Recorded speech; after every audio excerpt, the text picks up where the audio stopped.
distinguished gentleman, Mr. Burchett, is recognized. Thank you, Mr. Chairman. I appreciate those adjectives. Mr. Alice, is that how you pronounce your name correct, sir? You go by Tex. It says in my notes you go by Tex. Is that correct? That is correct, sir. All right. Well, Tex, let me ask you a question. Which agencies within the department, in your department, are still working remotely? All the agencies have teleworkers. Some, and I want to be careful here. I think most of them have remote workers. All of them have some form of telework. Okay. Well, my staff, and that includes me, we continue to have issues getting timely responses from the United States Citizenship and Immigration Services. What are y'all doing to improve those response times for this agency? So Citizenship and Immigration Services, sir, is on track this year to have a 15% higher completion rate on their employment authorization documents, so they're making progress there. They've also... I mean, that's their goal, or that's what they're actually doing? That's what they're actually doing. Okay. That's what they're actually doing. Also, they're improving their processes on naturalization. This will be our highest year of naturalizations. Over 1 million is what's on track for them so far. And let me just verify my numbers there, sir.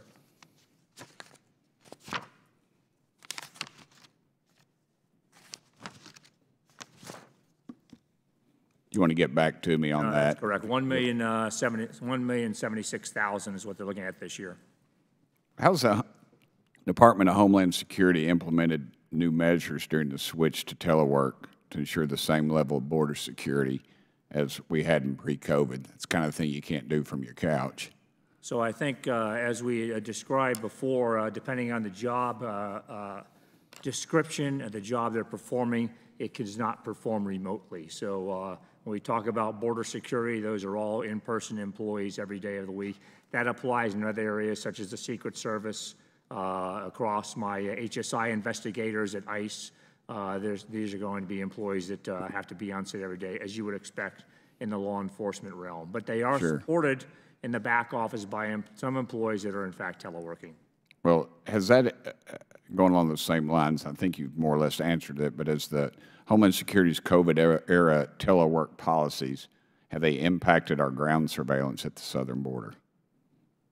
There's not much at the southern border, but that I feel like y'all are doing, but has it impacted it any? I would have to get back to you and ask CBP on that one, sir. I don't think it has, but I would actually need to verify with them. Okay. Mr. Dorman, were Nuclear Regulatory Commission inspections impacted by the COVID era telework policies? Congressman, not by the telework policies. During the height of the pandemic, we worked carefully to manage the risk to our inspectors as well as to the control room operators and other plant at the staff who ensure the safety of the plant every day to make sure we weren't putting them at risk during peaks of COVID in the community. But our telework policy did not impact our inspection. Okay. Obviously, they would not be doing that from the comfort of their homes. They'd have to be there, correct? Or I mean, you know, because they're reading monitors, and could they read the monitors in their house? And so we have worked with licensees to get the technology so that our inspectors are able to monitor plant status remotely and also access the licensees' record systems remotely. But for our resident inspectors whose duty station is at the nuclear power plant, they are expected to be at the nuclear power plant.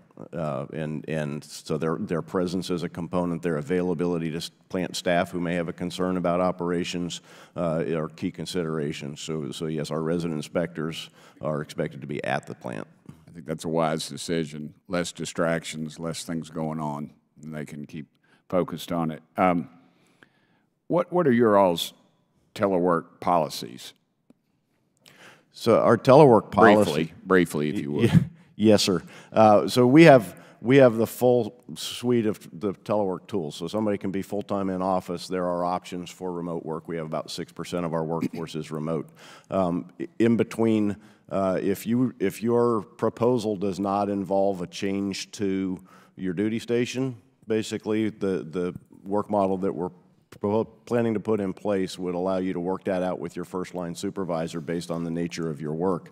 And then we focus on, in the implementation, presence with purpose. What are the reasons that we need to come together to optimize our work and work out the details day by day, week by week on bringing people together to do our work the best. Thank you. I've gone over. Mr. Chairman, I would just state for the record, I do not like the telework situation. Even the mayor of Washington, D.C. pleaded with the President of the United States about sending folks back to work. The economic impact it's having on Washington, D.C. in this area is pretty resounding. I think you just walk down and see the restaurants that are no longer there and the mom and pop shops that are gone. So I think at some point we need to address this. But I do realize, like electric vehicles, as much as I don't like them, I think it is going to be, we better embrace it at some point because it is part of the future. Thank you, Mr. Chairman. Distinguished gentleman yields back his time, and the chairman did hear your comments, and that is part of the discussion on why you've been so important to this conversation. I appreciate the gentleman